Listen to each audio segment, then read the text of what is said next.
What's up mananap? And right now ay i-review na natin ang Charuto Mysterious Tobacco. Okay, so yes, after a month of maceration ay i-check na natin kung ano yung amoy niya.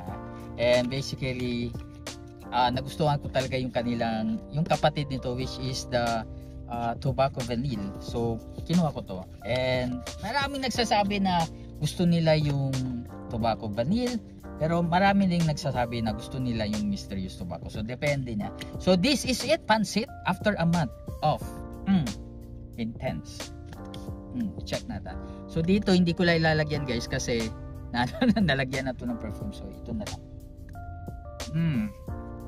Medyo kakaiba yung apoy niya. Okay guys, after 3 minutes kasi medyo hindi ko kinaya yung first So first niya spray, para siyang parang personally parang hindi akma sa pangamoy ko. But after 2 minutes, ay naku, nandoon na.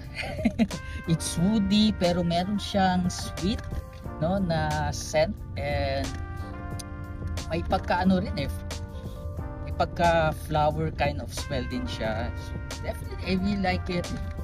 But maamoy mo rin dito is yung tobacco. So gusto ko siya personally because from its name na mysterious, mysterious to. So pwede to pang signature scent nyo. Maganda siya.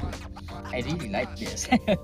But kung i-compare natin, saan ba mas prefer ko? Ito bang mysterious tobacco or yung tobacco vanille? I would say doon ako sa tobacco vanille because it's direct to the point siya. Talagang talaga siya. Tobacco vanille talaga siya, But this one, meron siyang something, parang magkakaroon ka ng question mark, ano ba to? Parang ganun siya, I really like it though, and basically kung gusto nyo line by na talagang legit, this is it. Yeah!